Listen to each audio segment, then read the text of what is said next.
Oh, everyone, thanks for tuning in. I have excellent news. Oh,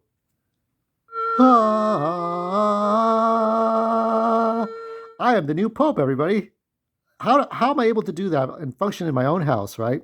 That's me, the Pope.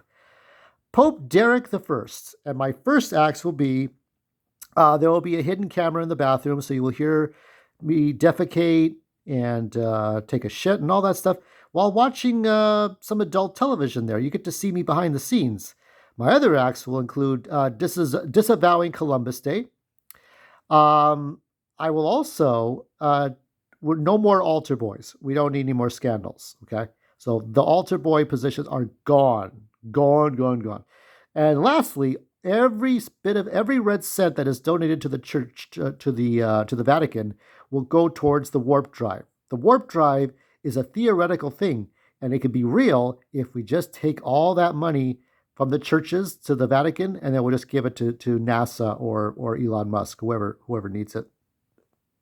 And I'm going to get some nasty, toxic comments on my end for you're Mexican, you should be Catholic, you should be this. No, I really fucking shouldn't. I went to Catholic school, I went to Christian school. God could not change my mind. Okay, but I did repost the Pope Leo, and yeah, I just don't care. It's important, but it's not important to me. So here we got this video, and I'm gonna react to it. I've already watched it, but I'm gonna give commentary to this. So yeah, so Yada yada yada yada. Trust me, I will answer all of those in this. it takes them a while to get to the point. Being spilling some drama or trying to cause any drama because there's no reason for it. No reason. So All right. this is the way it happened. I was during the my transitional period from leaving my channel because after re-editing The Last Jedi, I was Right. And let me say this, okay? Part of the reason, and this was when Ivan Ortega did not have a goatee back then. You know, he had that. The thing about Ivan Ortega is that he looks like the white. He is the white expectation of what a Mexican looks like. Okay. White people expect Speedy Gonzalez voice, right? Or not even talking fast. It's like, okay, I do not know what you mean, sir, but I da da da da da da do do do do do do. Like, let me see, where's my Casio keyboard? Okay, let me get that out. Right, like do do do do do. Right, the algorithms and the expectations. Right, so Ivan looks like what white people hope to see a Mexican look like. You got Cholo Trucker, who is sort of the more East LA ghetto side. I'm out of those boundaries. When you see my face, you don't think Mexican, you think maybe Middle Eastern, but that's just how it is. God created me for some fucking reason. So, anyway, Ivan was expected to not only edit The Last Jedi, but to do it without Disney shutting him down. And unfortunately, that happened a lot of times. It happened too many times. He would do live streams where he would carefully, very carefully edit stuff, but talk more and more so to get around copyright. It happens with people like me. It happens all the time. It happens all the fucking time. When I did, which I kind of stopped because people weren't watching, but when I did Revenge of the Nerd Sith, which was Revenge of the Sith 20th anniversary, my feelings and thoughts, I did better with Phantom Menace, but I carefully had to go around movie clips and things and not get copyright struck or get copyright blocked. So that's what I had to do. So um, unfortunately, the thing that his popularity boosted from 0 to 100. Okay. And he talked about being a public figure with Anna, that Star Wars girl. And you have to understand that Geeks and Gamers was a very different face back then. Okay. You go back 10 years. This year marks the 10th anniversary that Geeks and Gamers or actually 2014 was last year, so the 10th anniversary was actually 2024. But the first video, you can find it on Facebook. Just look up Geeks and Gamers Jeremy Griggs 2015. You might find it. He looks like he's doing a job interview. I might actually have that. Let me see if I can find it. Okay, I'm no longer able to find it, but that's kind of how he looked at the very beginning. Basically, it was a car video, right? But nothing incriminating, nothing embarrassing. But the way he did the video, it looks like he was going for a job interview. Okay, he looked very stiff, back in 2015, and he was doing like a kind of a job interview type video. Like, this is what Geeks and Gamers is. This is what we do. This is how we function. We'll do Star Wars. He had the Star Wars hat on. He had a blue jacket on, puffy jacket. He was a very different person than what you see now. I watched this stuff from the very beginning, from the 2017 era, when The Last Jedi came out. I talked about this before. Let's go back to Ivan. I know there's not. Now, I did just put out 2 videos.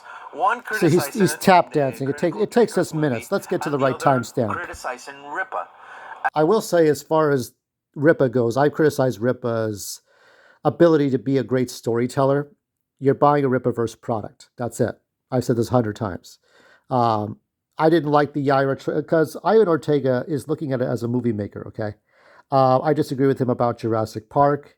I always felt Jurassic Park was a very fancy full CGI realization of a disaster movie, which he knows what that is. That's a genre. Disaster movies that like Irwin Allen really made happen, which was the Poseidon Adventure, the Towering Inferno, Poseidon Adventure 2, like all these different movies are where the worst things happen. There's a semi-realism. This was before Final. There's a new Final fucking Destination movie now, Final Destination Bloodlines, in which accidents that happen are the horror movie monster. But here, before that, you had Jurassic Park, where the dinosaurs were the bad guys, right? Dinosaurs going to eat everybody in sight within seconds. It's like, yeah, that can happen, but it's like it just happens because it's a movie. It's going to happen like right quick, okay? But anyway, young Ripa, Eric July, I've criticized him many times for being a hypocrite about cover variants and all this stuff. Like I said, I think what makes me angry, and I thought about this in relation to an actor who I will not divulge his name at this point in time, but I failed in life to try to go into acting or comic book writing. I failed as an artist. And what pissed me off is that people who were less deserving of being a better person than me got the trophy, got the award. Oh, Eric July is so awe-inspiring, only because he talks shit about the left. Okay? It started with fucking... Because Eric July was a track and field runner, and he had a band. He was a drummer in a band, I think. And he got successful because he talked shit about Supergirl, which, by the way, I didn't care for Supergirl's later seasons. I do like Melissa Benoist. I remember her story of getting over her first husband, and now she's happier with Chris Wood. Great stuff. A great success story. But I didn't like Supergirl either. But the point is that Supergirl was the reason that Eric July really took off. And people loved him for all the shit. He's part of the Geeks and Gamers. Gary Nerdrotic, right? What's his face? Ryan Kinnell. All these people. Okay, all these people were there from the start. I think Ryan Kinnell came later. You had Josiah Rises, and also too, like Ivan Ortega worked with Jesse Milestone to a little bit of publicity. Now Jesse Milestone, remember, Crash Gary's Party, Gary of Nerdrotic, and Gary Nerdrotic. They almost had like a real bloody match. Not a fist fight, but like kicked her out. Okay, so she wasn't welcome at Gary's party. There is some Tubi, like I wouldn't say Hollywood or Bollywood, but there's some Tubi-wood drama that goes on between YouTubers. Okay, YouTubers are not above corruption that plagues Hollywood actors or singers. It happens to the best of people and or the most powerful of people. Okay, Mary Mayhem is gone, doing her own thing. Geeky Candy, who had a babied out. Okay, the High Council that called out Matt Jarbo's bullshit. Matt Jarbo, $3 Theater. He's still around. $3 Theater, Matt Jarbo's still around. Um, Tossing boulders. So a lot of drama has happened in all these years. Okay, a lot of drama. But let's go on before I go on too long here. Saska sisters. Yeah, talk about the Yaira trailer. Eric July's big creation, Yaira, with ISOM. So, like, it's a criticism to the work, not the person, to the work. Right, he's trying to, and Ivan's trying to be fair. Let's not get our panties wet over that, okay? So here's his, Thanks. Somewhere he explains. Anyways, with that said, I have no idea if those videos have ruffled any feathers. The last phone conversation that I had with Jeremy, Jeremy Griggs. I told him, and I do want to share this with you guys because I think it's very important for you to understand where I come from. I did mention that I didn't agree with the way they run or present themselves, right?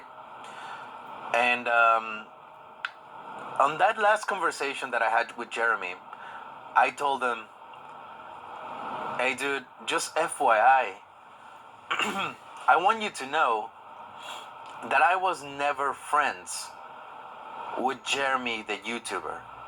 I was friends with you.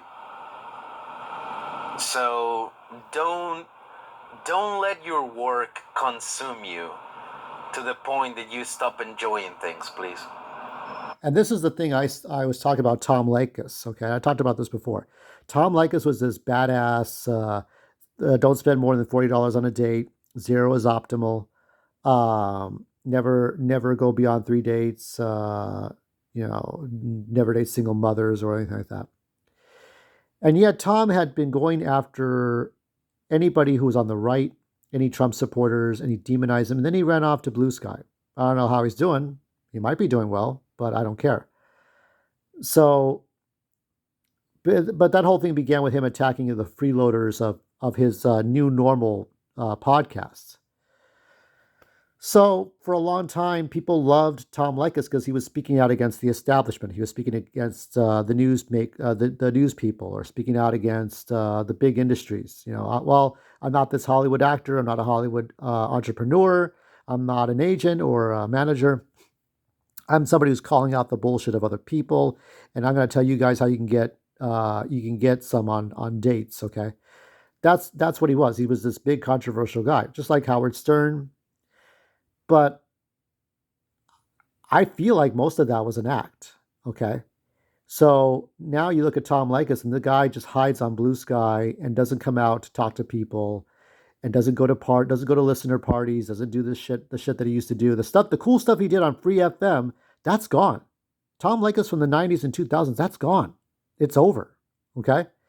And now you have a guy who hates Trump, has Trump derangement syndrome, and hides on Blue Sky.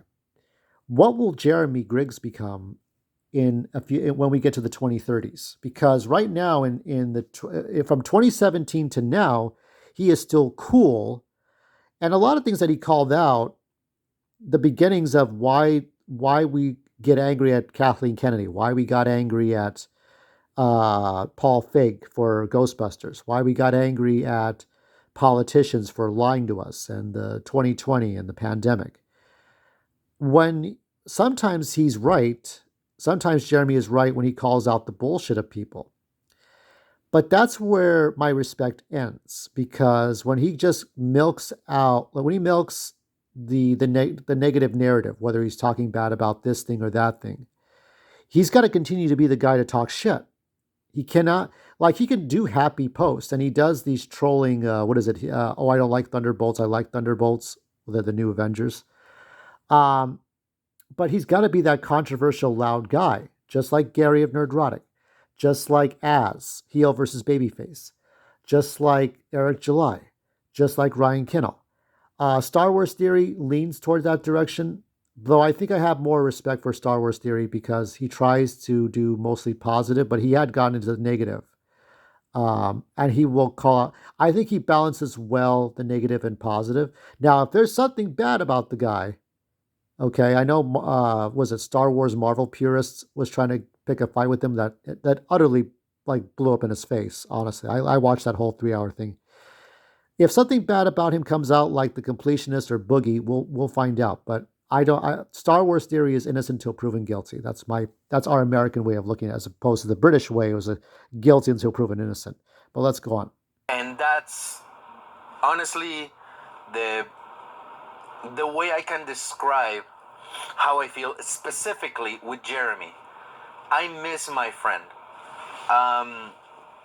I think Jeremy and a lot of that sphere has focused so much on complaining and bitching about the enemy, the Which woke is enemy, their money making machine. that they have forgotten how to enjoy things or how not to be their internet personas.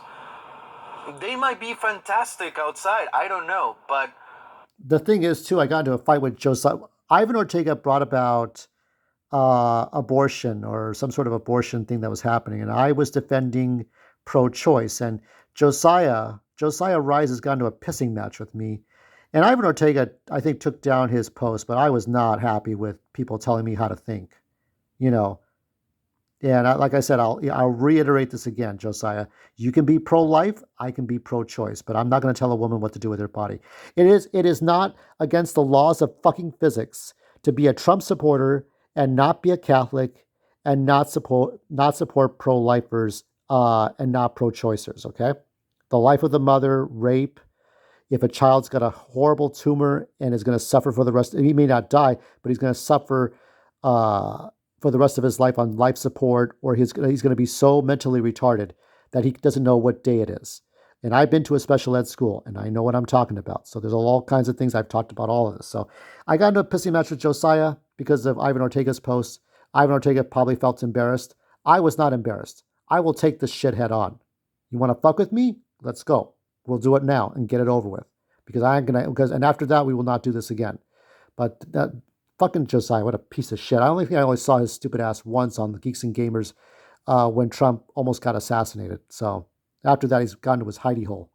But like I said, the formation of that Geeks and Gamers family has changed a bit. Some people have stayed, some people have moved on. Oh, I forgot about Drunk 3PO. Yeah, Drunk 3PO is part of that group too, the park hopping.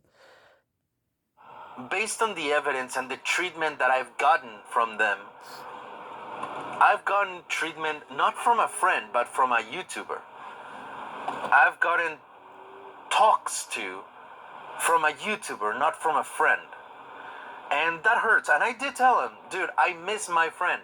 Because I do. I do miss my friend. And it sucks to like, I'm super happy that he's successful.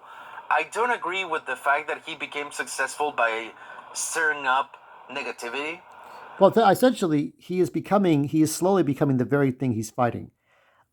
Kathleen Kennedy is like hemlock, but maybe Jeremy will become the bubonic plague. Okay, they're both bad things. Okay, so if he becomes the very thing, and people have criticized him before, and a lot of times whenever anybody would criticize the Geeks and Gamers, they would get like the Jeremy army going over there and saying, "No, you're wrong."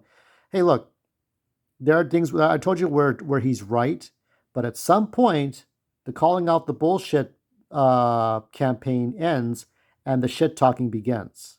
Remember this about any of those people on the anti SJW. On the anti SJW, um, and then your boy Zach was trending on X about seeing somebody get wrongfully terminated off of social media. Don't be like Zach either.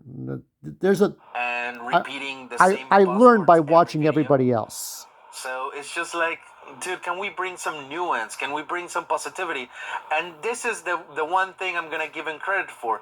He has tried to do positive videos. He has tried, and every time he's tried to do a positive video, they don't pay the bills. Those videos do horribly.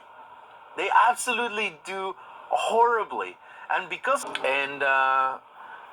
there was one time where Jeremy told me that he needed my editing skills somewhere else. Like he needed me to stop doing weaves and waifus to help him with his stuff. And I asked him what was going to happen to the channel of weaves and waifus, and he said he was going to close it down. And I said, no, like, let me have it. If you're not, if you're gonna close it down, let me have it. And we went back and forth in terms of like what we wanted to do and everything. And ultimately, he decided that he no longer needed my services. Your services will no He longer be no needed. longer needed me. That's it. He was So restructuring Geeks and Gamers. So he's becoming the very thing that he fights against. And I guess power is natural for some people. It's not natural for me. Um, I think I would try to look at how other people. I guess the best way to be a good leader is to watch the other leaders lead. Watch them lead. Watch the. There are going to be those people that are like looky loos and opportunists, and um, it's like I say, for those of you who pre-ordered a Switch 2, if you're doing that for clout and to be the first person, everybody's trying to be the first fucking person. Everybody's trying to jump at the chance to be. Maybe that's why I didn't jump at the chance to hate The Last Jedi. Because as much as I hated The Last Jedi, I wasn't motivated to be all angry and yelling at the camera. Other people were. Matt Jarbo did. That Star Wars girl did. And she's still posting. That Star Wars girl's still around. There are other people that are still around. Some people have split up, like I've told you. And yeah, I wish him luck. Weaves and Waifus is still there out there. I'm still subscribed to Ivan's original channel. Now he's posting again, but he kind of takes off for a bit. So the one thing he wanted to do that he was known for that he does not do anymore. He cannot go back and touch Star Wars. He changed that to Film Fix. No longer Star Wars Edit, but Film Fix. So a lot has changed in 8 years, maybe 9 years. Okay. Jeremy was that stiff guy in the car 10 years ago trying to impress people. And now he's a whole different person. No more Star Wars baseball hat. No more trying to be nice about it. He even still keeps up his reaction to the Last Jedi trailer for laughs. But he was a different person. It's time to admit the truth about this Star Wars, right? He came out, and from there it was off to the races. You could you could kind of slowly see the corporation build. You don't need a book on it. You could just watch the videos and see. Like you ever see books about the history of this? How did this happen? And you find out real quick. So that's it for me. I'm just gonna, I have my stats as I get closer to how many 4,000 viewers or 3,000 viewers on my earn on the dollar sign earn page of my YouTube studio. So I take a look at what I'm doing. I take a look at uh, how that affects me, how maybe my appearance on X or Instagram affects me. But ultimately, YouTube is where it's at for me because I'm just not that popular. Everybody else tries to be first, and I watch everybody else fail. Some people succeed. The only lolcow person I like is Joey Diaz, but Joey Diaz is famous for being a comedian and being in movies. Okay, but I watch what he does. I watch what other people do. I watch what Star Wars Theory does. I watch what Kali UK does. I watch what other people do who are not as famous. I watch what other people do. I have more followers right now, as of this recording, in May of 2025 than Star Wars Marvel purists, okay? But I'm not the one getting into a pissing match with Theory, and I'm not going to anytime soon. But we watch everybody. You watch me, you see if I fail, but it doesn't happen through dogpiling on bullshit, okay? So that's it. More videos to come, but this one ends in 3, 2,